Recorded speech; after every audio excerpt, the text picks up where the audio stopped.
한 주간 기도하셨지요? 네, 삶의 자리에서 예수님 생각하셨지요? 예수님을 마음에 이렇게 모시고 사는 사람, 예수님을 늘 이렇게 생각하는 사람에게 있어서 기도한다는 그 일은 의무적인 것 아닙니다. 율법 아니지요. 그냥 하나님의 자녀이기에 당연히 그냥 일상의 삶에서 주님 이름 부르는 것이고 자연스러운 그런 모습입니다. 평소에 주님을 계속 바라보는 사람은 어떤 위급한 상황이 딱 닥쳤을 때 더욱 주님을 찾습니다. 큰 문제를 만나면 더 가까이 가고 더 간절히 주님의 이름을 부릅니다. 다윗만 보더라도 분명하지요.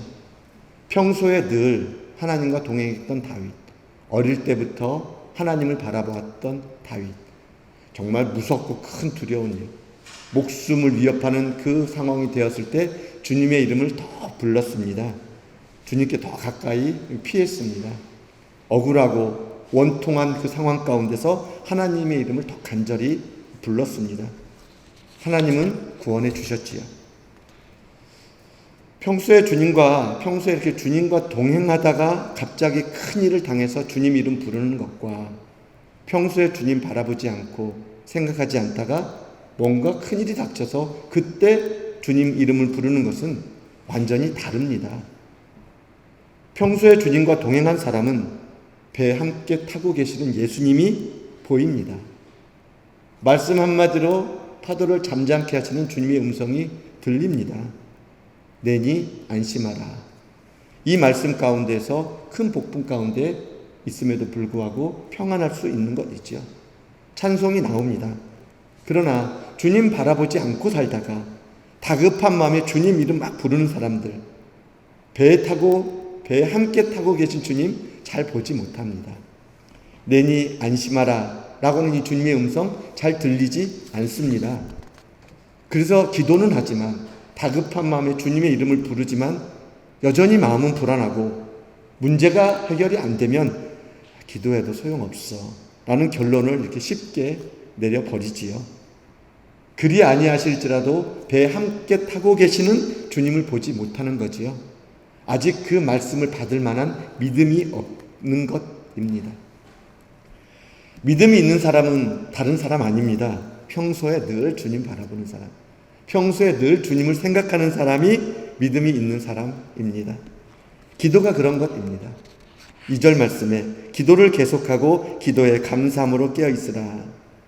기도를 계속하고 기도에 감사함으로 깨어있는 것, 늘 예수님을 바라보는 것이지요. 항상 주님의 십자가 은혜, 구원의 은혜에 감사함으로 깨어있는 것입니다. 믿음의 태도입니다.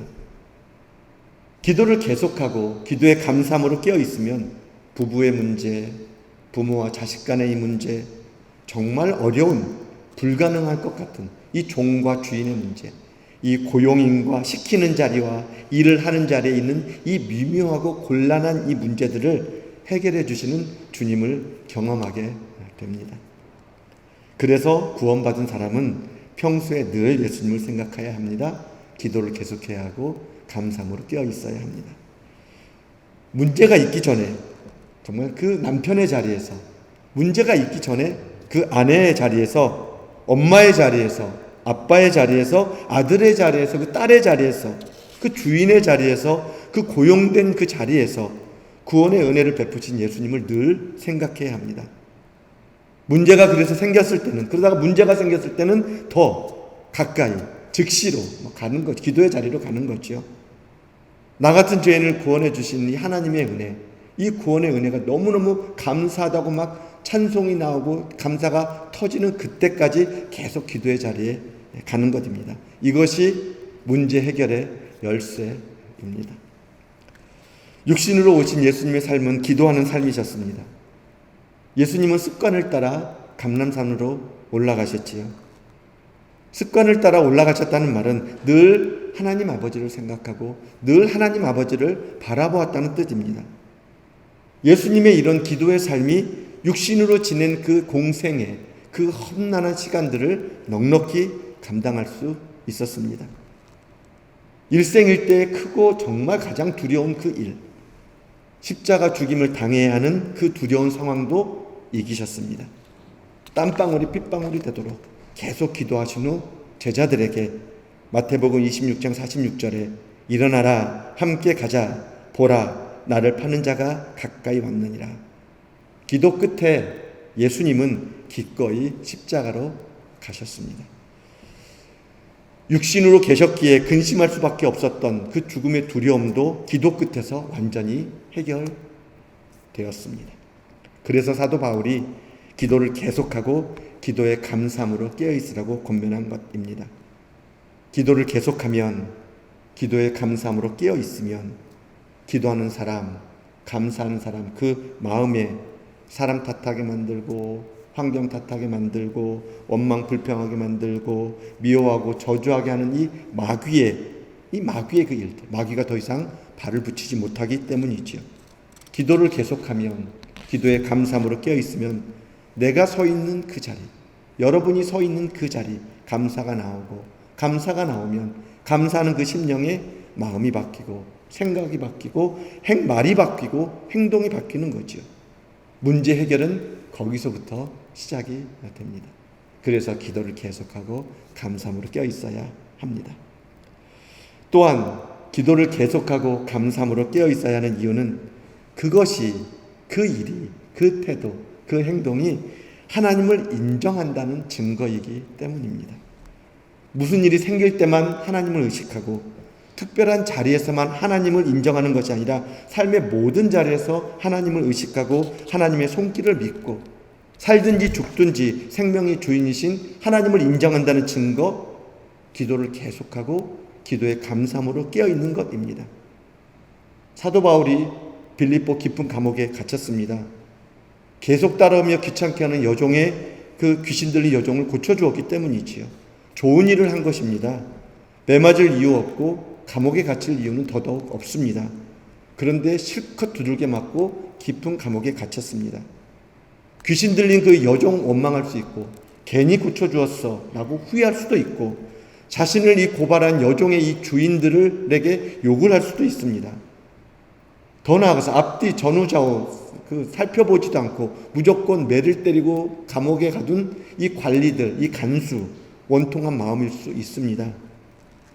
더군다나 이 빌립보는 바울의 계획 가운데 없었습니다. 아시아 지역으로 가려고 했던 이 바울을 하나님께서 막으시고 성령으로 인도하신 곳이 빌립보입니다. 그러면 이 빌립보로 오게 하신 하나님을 향해 원망할 수도 있는 상황입니다. 어떻게 여기까지 인도하셔놓고 이렇게 매맞게 하시고 감옥에까지 가둘 수 있었냐고. 그러나 바울은 감옥 안에서 기도하고 찬송했습니다. 주의 은혜를 이미 받은 이 바울, 이렇게 하신 주의 손길을 인정한 것이지요. 받은 은혜 안에서는, 그의 주의 손길 안에서는 육신의 감옥이 더 이상 감옥이 아니었습니다. 원망할 이유도, 불평할 이유도, 욕하고 저주할 이유도 더 이상 없는 거지요. 바울이 드리는 이 기도와 찬송을 같이 있던 죄수들이 들었고 하나님도 들으셨습니다. 역사하셨습니다. 옥문이 열리고 매어있던 착고가 풀어졌습니다. 감옥에서 나오게 됐지요. 하나님께서는 하나님을 사랑하고 하나님의 이름을 알고 하나님을 인정하고 높이는 사람을 건져주실 거라고 약속하셨습니다.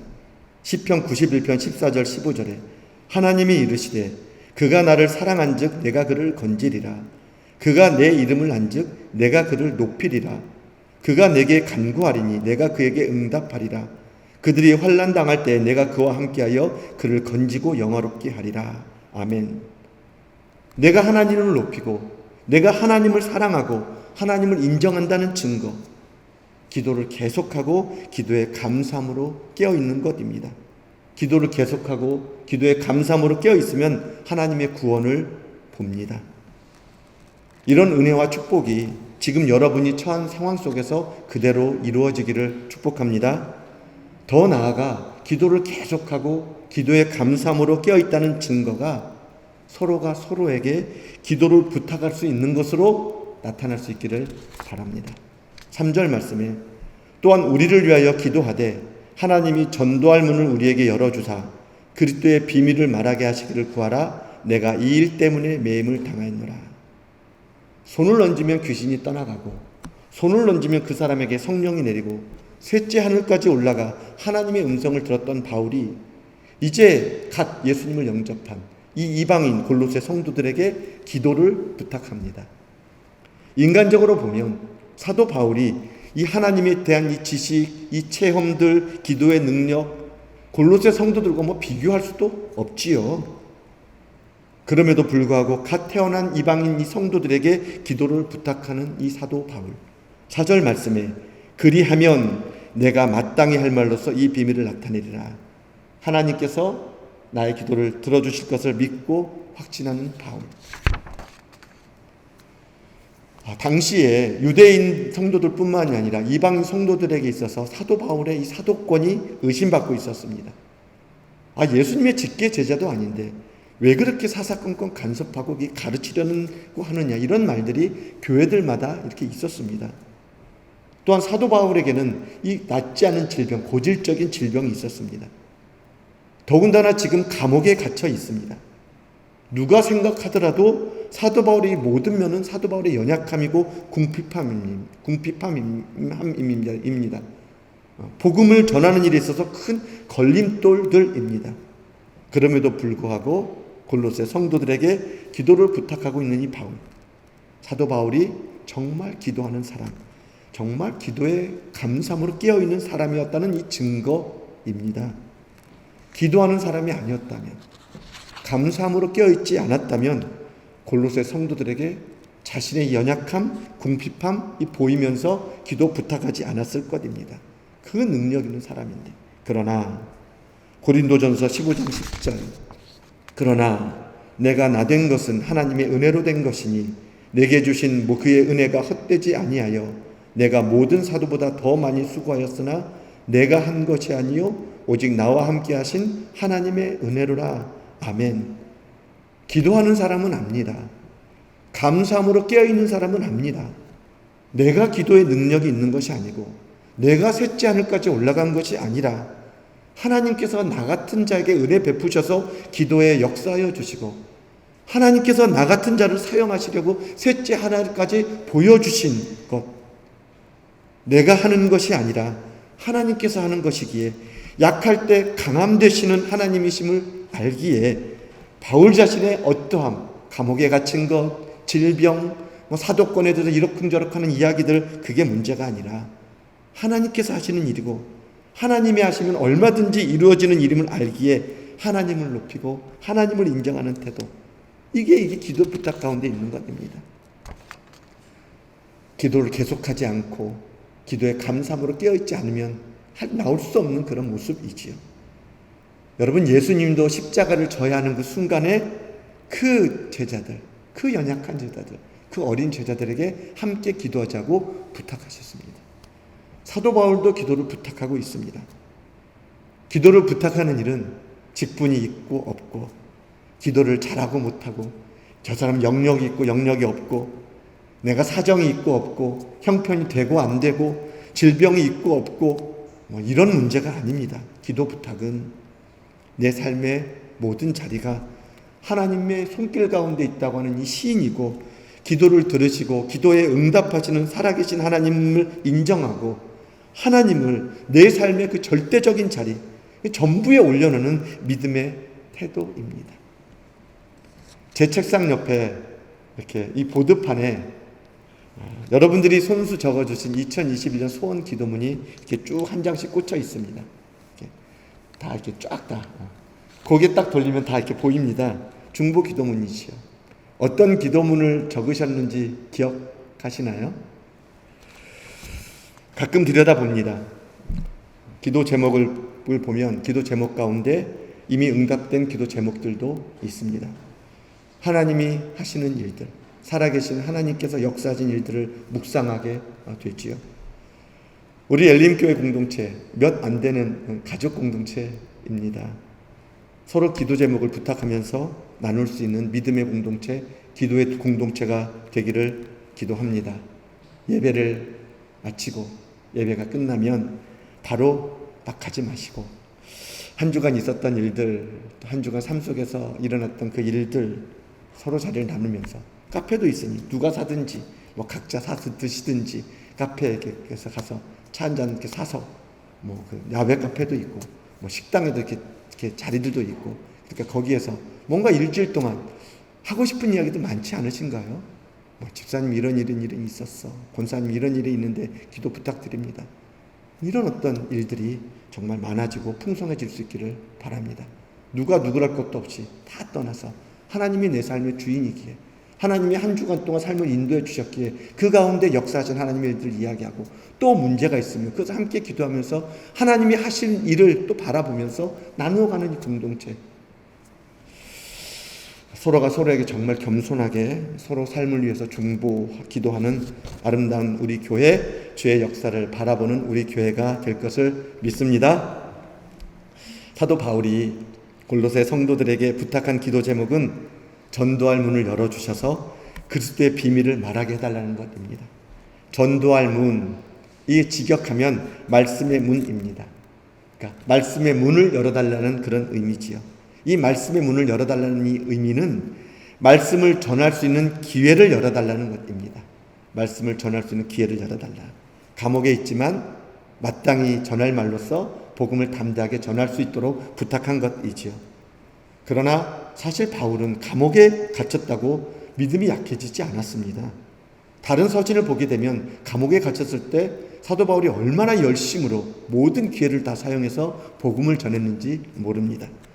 빌립보서 1장 20절, 똑같이 지금 골로새 성도들에게, 빌립보 성도들에게 사도 바울이 로마 감옥에 1차 갇혔을 때 쓴 편지입니다. 골로새서나 빌립보서나. 이 빌립보서 1장 20절에 나의 간절한 기대와 소망을 따라 아무 일에든지 부끄러워하지 아니하고 지금도 전과 같이 온전히 담대하여 살든지 죽든지 내 몸에서 그리스도가 존귀하게 되게 하려 하나니. 투옥 중에도, 감옥에서도 오직 예수 그리스도만을 전했던 이 바울입니다. 누구 앞에서도, 어떤 사람 앞에서도 두려워하거나 거리낌이 없이 복음을 전했던 바울입니다. 이 로마의 감옥, 이 1차 감옥에서 투옥되기 전에 이 아그리빠 왕 앞에서 바울이 전했습니다. 사도행전 26장 29절, 바울이 이르되 말이 적으나 많으나 당신뿐만 아니라 오늘 내 말을 듣는 모든 사람도 다 이렇게 결박된 것 외에는 나와 같이 되기를 하나님께 원하나이다 아니라. 결박된 채 아그리빠 왕 앞에서 신문 받을 때 담대하게 복음을 전했던 사도 바울. 바울은 한 사람이라도 더 얻기 위해서 모든 사람에게 모든 모양이 되면서 복음을 전했습니다. 고린도전서 9장 19절 이하에 내가 모든 사람에게서 자유로우나 스스로 모든 사람에게 종이 된 것은 더 많은 사람을 얻고자 함이라.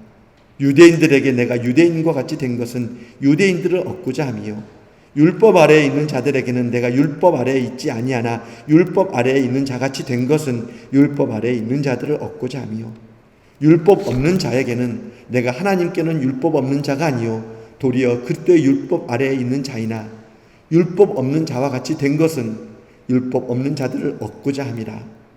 약한 자들에게 내가 약한 자와 같이 된 것은 약한 자들을 얻고자 함이요 내가 여러 사람에게 여러 모습이 된 것은 아무쪼록 몇 사람이라도 구원하고자 함이니 내가 복음을 위하여 모든 것을 행함은 복음에 참여하고자 함이라. 아멘.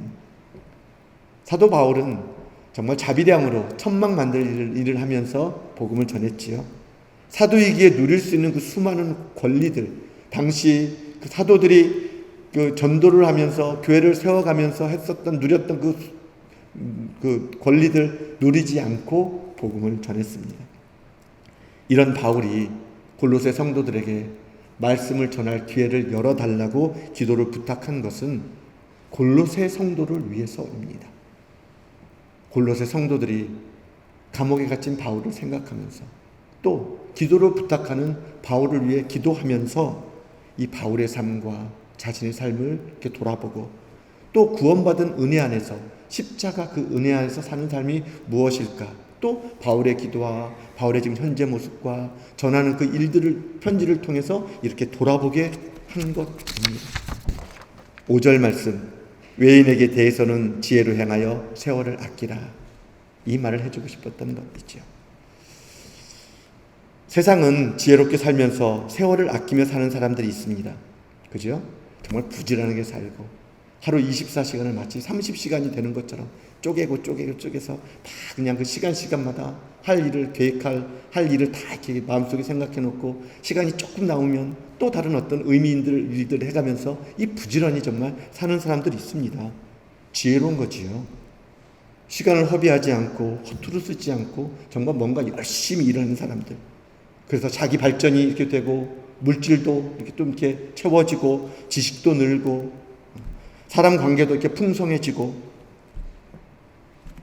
이런 인생을 사는 것이 지혜롭고 잘 살았다는 말들을 합니다.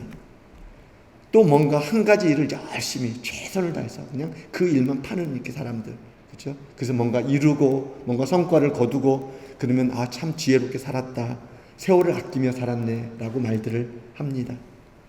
그러나 어느 순간에 이렇게 살아온 자신의 삶이 그렇게 열심을 내면서 부지런히 정말 지혜롭게 살았다고 달려온 삶이 결코 잘 산 게 아니라 또 시간을 낭비하며 허비하며 살았다는 것을 깨닫고 후회하는 때가 옵니다.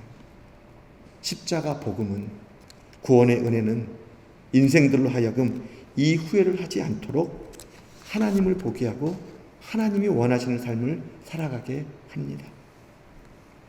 바울은 골로새 성도들이 외인에 대하여 지혜를 향하여 세월을 아끼며 살기를 바랬습니다. 이 외인은 문 밖에 있는 사람이죠. 교회 밖에 있는 사람들, 곧 불신자들입니다. 세월을 아끼라. 이 세월이라는 말은 시간, 그러니까 카이로스라는 뜻이죠. 하나님의 시간은 크로노스지만 사람의 시간은 카이로스입니다. 주어진 한정된 시간이지요. 곧 주어진 기회라는 뜻입니다. 세월 여기에는. 아끼다라고 하는 단어에는 대가를 지불하고 내 것으로 만들다라는 이 원어적인 의미가 있습니다. 세월을 아끼라라는 그 말의 뜻은 믿지 않는 사람들과 이렇게 살아가면서 복음을 전하는 그때를 놓치지 말고 대가를 지불하면서 복음을 전하며 살아라라는 그런 뜻입니다. 지혜로 행한다는 이 뜻은 하나님의 주신 지혜로 살아라. 하나님의 지혜로 살아라. 하나님의 지혜, 그리스도지요. 예수님이지요. 예수님을 늘 마음에 품고 예수님을 마음에 생각하면서 믿지 않는 자들과 삶을 살 때에 그 복음에 전할 기회를 놓치지 말고 내 대가를 지불하면서 복음을 전하고 사는 것. 이것이 세월을 아끼라라는 의미입니다. 그것이 세월을 아끼는 삶입니다. 아들이 버스에 치였습니다. 횡단보도 사건입니다. 형사사건이죠. 중대 과실 중에 하나. 첫 진단이 10주가 나왔습니다. 합의가 되지 않으면 버스기사는 구속입니다. 감옥에 가야 합니다. 버스기사와 합의를 해야 하고 또 버스 공제조합과 합의를 해야 했습니다. 하나님을 모르는 외인들이었습니다. 전치 10주, 기본 하복임이 1,000만 원입니다. 한 주에 보통 100만 원이니까. 1,000만 원이지만 더 요구해도 되는 어떤 그런 사건이었습니다. 아들의 목숨값입니다. 시간이 지나서 나중에 어떤 후유증이 올지 정말 그것 생각하면 받을 수 있을 만큼은 최대한 받아내야 하지요. 그게 지혜로운 부모지요. 여러 사람들이 적어도 이 정도는 받아야 한다고 막 계속 조언하고 충고하고 다그쳤습니다. 기도했습니다. 그렇게 받지 말라고 했습니다. 그렇게 받으면 안 된다는 마음을 주셨습니다. 복음을 전할 기회라고 하는 마음을 주셨습니다. 버스 기사와 합의하기 전날에 기독교 서점에 가서 책을 하나 이렇게 사서 복음서적 책을 사서 그 안에 편지를 쓰고 마음을 담아서 예수님을 전했습니다. 합의는 그분이 들었던 그분 개인적으로 그 보험금에서 나올 수 있는 딱 500만 원만 이렇게 합의 보험회사에서 지원해 줄 수 있는 그 금액으로만 그냥 받고 합의를 했습니다. 너무너무나 고마워하는 이 운전기사. 그분이 어떤 생각했는지 모르겠습니다. 바보 같은 사람 만났다고 참 천만다행이라고 이런 행운이 없을 거라고 이렇게 생각했을지도 모르겠습니다. 그러나 그렇지 않았을 거라고 생각합니다. 이제 버스 공제 조합과의 합의가 남았습니다. 사고에 비해서 합의금이 정말 형편없이 적었습니다. 아르바이트를 했기 때문에, 학생이었기 때문에. 개인적으로 상대하기가 너무 어려워서 손해사장인을 두었습니다. 손해사장인이 너무나 우리 사장이 딱해서 좀 더 받을 수 있도록, 조금 더 받을 수 있도록 이렇게 저렇게 막 애를 많이 써주었습니다. 버스 공제조합 그 담당자하고 이렇게 저렇게 이야기가 된 상태로 아들이 아르바이트가 아니라 거기에 그냥 직원으로 있었다고 하는 것을 도장만 딱 찍어 오면 정말 거의 1,000만 원 가까이 더 받을 수 있다라고 했습니다. 얼마든지 도장 받을 수 있는 상황이었습니다. 아는 분의 어떤 그런 직장이었기 때문에. 손해사정인에게 정중하게 말씀드렸습니다. 저는 예수 믿는 사람입니다. 미안하지만 마음은 알겠지만 죄송합니다. 이 말이 버스 공제조합 그 담당자에게 귀에 들어가서 그래도 조금 더 받을 수 있게 되었다고 이렇게 손해사정인이 이렇게 말해 주었습니다. 저는 그 말이 진짜라고 믿습니다. 받은 하부금, 대학 2학년 이 학비밖에 되지 않는 그걸로 다 사용된 그 아주 적은 금액이지만 계속 기도하지 않았다면, 감사함으로 깨어있지 않았다면, 하나님을 인정하지 않았다면 정말 어려운 때였습니다. 저희들 상황이. 외인에 대한 지혜로 세월을 아끼는 모습, 조금 흉내를 낸 것이지요. 그러나 그때 그 일이 우리 가정의 큰 믿음의 기초가 딱 되었습니다. 사도 바울이 갇혀있던 감옥문이 열리고 착고가 풀어졌을 때 간수가 잠을 자다가 깨나서 죄수들이 다 도망간 줄 알고 자결하려고 했습니다. 그런 간수를 향해 사도 바울이 우리가 다 여기 있다, 죽지 말라고 소리쳤습니다. 간수가 보니까 죄수들이 한 사람도 도망가지 않고 그 자리에 그대로 있었습니다. 간수가 무서워 떨며 사도 바울 앞에 엎드려 말합니다. 사도행전 16장 29절로 30절에 간수가 등불을 달라고 하며 뛰어들어가 무서워 떨며 바울과 실라 앞에 엎드리고 그들을 데리고 나가 이르되 선생들이여 내가 어떻게 하여야 구원을 받으리까 하거늘. 깊은 감옥입니다. 죄수들이 있는 곳입니다. 감옥문이 열리고 착고가 풀었으면 다 도망가야 정상입니다. 그런데 도망가지 않은 사람들, 어떻게 이런 일이 일어날 수 있나? 간수는 사도 바울이 매맞은 것도 압니다. 왜 매맞은지도 알고 왜 감옥에 갇혔는 이유도 압니다. 이런 사도 바울이 찬송하고 기도하는 것을 처음부터 보았습니다. 모든 죄수들이 도망가지 않고 이렇게 있는 일들을 보고 도대체 이 사람이 누구인가를 생각하며 사도 바울 앞에 엎드려서 내가 어떻게 하여야 구원을 얻으리까? 라고 했을 때 사도 바울이 예수님을 전하지요. 주 예수를 믿으라. 그리하면 너와 내 집이 구원을 받으리라. 얼마든지 도망가는 상황에서 도망가지 않는 것, 얼마든지 권리를 주장해도 되는 상황에서 예수님을 먼저 생각하고 하나님의 구원의 일을 먼저 생각하는 것, 모든 삶의 자리에서 시간 순간순간들이 하나님의 이 복음, 구원의 은혜를 전하는 이것이 외인들에게 지혜롭게 대하는 것이죠. 내가 친절한 사람, 내가 좋은 사람, 착한 사람으로 불려지는 것이 아니라 삶의 모든 삶의 자리에서 하나님을 의식하고 하나님의 영광을 드러내는, 삶의 모든 자리에서 모든 기회마다 예수 그리스도를 먼저 생각하는 것. 내가 가진 것이, 그것이 물질이든 아니면 어떤 권리든 명예이든 아니면 어떤 지식이든 다른 어떤 것이든 내가 가진 그 어떤 것으로 대가를 지불하면서 구원을 베풀어 주신 이 하나님의 그 영광, 예수 그리스도 십자가의 도를 전하는 것, 그것이 세월을 아끼며 사는 삶입니다. 6절 말씀에 너희 말을 항상 은혜 가운데서 소금으로 맛을 냄것 같이 하라. 그리하면 각 사람에게 마땅히 대답할 것을 알리라. 표준 번역으로 다시 한번 읽겠습니다. 여러분은 언제나 소금으로 맛을 내는 것과 같이 은혜가 넘치게 말을 하십시오. 여러분은 묻는 이들에게 적절한 대답을 할 줄 알아야 합니다. 그래서 기도를 계속하고 감사함으로 깨어 있어야 합니다. 적절한 대답, 적절한 반응. 이때 무엇을 하지? 어떻게 하지? 무슨 말을 할까?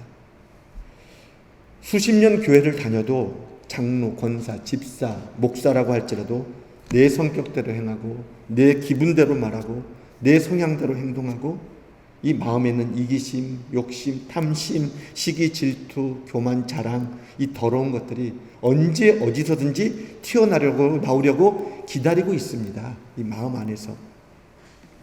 이 죄성이, 이 타락한 마음이 십자가 안에서 계속 걸러지고 구원의 은혜 안에서 깨지고 십자가에서 죽어야 합니다. 그래서 계속 기도하고 계속 감사함으로, 기도의 감사함으로 깨어 있어야 합니다. 사랑하는 여러분, 정말 삶의 모든 자리에서 이런 도전들이 계속될 수 있기를 바랍니다. 예수님을 믿는다고 어떤 새로운 지식, 어떤 신비한 것, 어떤 능력 있는 것, 어떤 영적인 지식들, 어떤 새롭고 특이한, 어떤 대단한 것, 그것 더 알려고 하고 그것을 더 추구하는 그런 것이 아니라 이미 오신 예수 그리스도, 이미 진리이신 그분, 이미 주어진 삶 안에서 모든 영역 안에서 하나님의 구원의 영광을 알게 하시고 나타나게 하시는 이 십자가의 이 도, 얼마나 많은지 생각만 해보면, 돌아보면 삶의 모든 그 자리에서, 그 영역에서 이 구원의 영광을 드러낼 수 있는 일들이 정말 많은지 모릅니다. 기도를 계속함으로, 감사함으로 깨어있는 모습으로 저와 여러분의 나의 삶의 모습이 정말 여러분을 통해서, 저를 통해서 하나님이 그 영광 받으실 그 일들, 십자가로 구원을 베푸신 그 은혜의 일들 정말 전할 수 있기를 축복합니다. 그러기 위해서 먼저 눈이 열려야죠. 기도를 계속하고 기도의 감사함으로 깨어 있어야 하는 이유입니다. 정말 이런 도전들과 이런 도전 가운데 승리를 이루어야 될 그런 때를 우리가 지금 지나가고 있습니다. 지금 이 시대 가운데 다른 것이 문제가 아니라 이런 도전과 이런 승리를 주님은 주려고 하십니다. 아니, 이미 주셨습니다. 이런 수많은 도전들 속에서 이미 있는 십자가를 분명하게 적용하고 승리할 수 있도록 정말 세월을 아끼며 살아가는, 그래서 그러기 위해서 계속 기도하고 감사함으로 깨어있는 우리 교회, 저와 여러분들의 정말 복된 삶이 될 수 있기를 예수님의 이름으로 축원합니다. 우리 기도하겠습니다.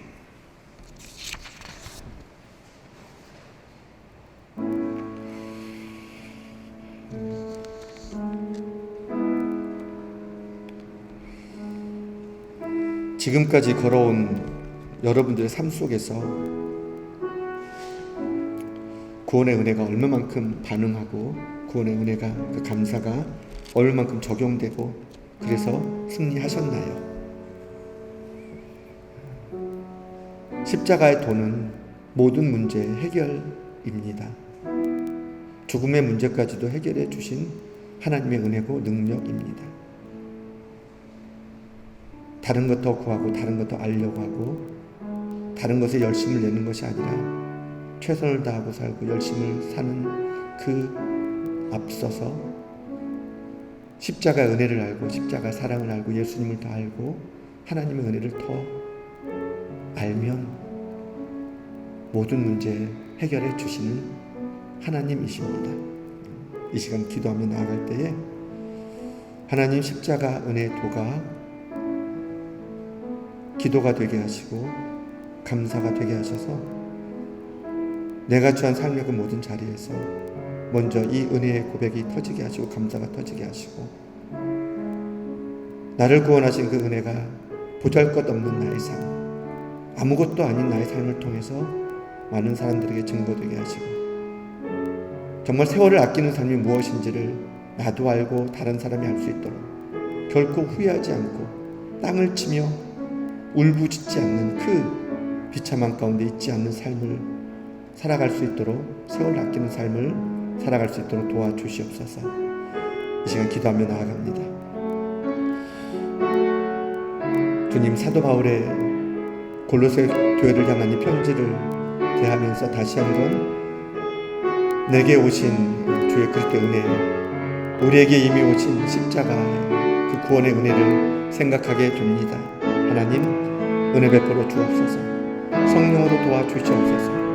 이 시간 성령으로 함께 하셔서 이미 오신 예수 그리스도, 우리가 믿는 예수 그리스도, 우리가 고백하는 예수 그리스도, 내 안에 살아계신 예수 그리스도, 이제는 그분이 지식이 아니라 이제는 정말 삶의 실제가 되게 하시고 능력이 되게 하여 주옵소서.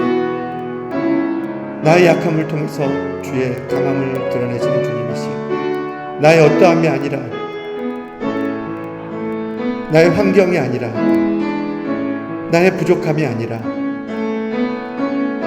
이 부족한 것과 아무것도 아닌 것을 통해서 구원의 은혜를 보게 하시고 전하게 하신 주님, 이제는 그 삶을 온전히 살아갈 수 있는 우리가 되길 원합니다. 지금 이때 코로나라고 하는 하나님이 어디 계시냐? 크고 두려운 상황 가운데 있을 때에 우리를 사용하여 주옵소서. 우리 교회를 사용하여 주옵소서. 내가 살아있는 내 삶의 모든 자리에서 구원의 은혜가 증거되고 구원의 삶이 전해지는, 아니 구원의 은혜가 있기에 내가 있는 그 자리를 넉넉히 이기는 제가 되게 하시고 우리 모두가 되게 하여 주옵소서. 주님, 이 은혜 하나면 충분합니다. 우리 교회가 이 삶을 더 기쁘게, 더 깊이, 더 감사함으로 살아갈 수 있도록 기도를 계속하고 기도의 감사함으로 깨어있는 교회 되게 하여 주실 줄 믿습니다. 감사드리며 예수님의 이름으로 기도하옵나이다.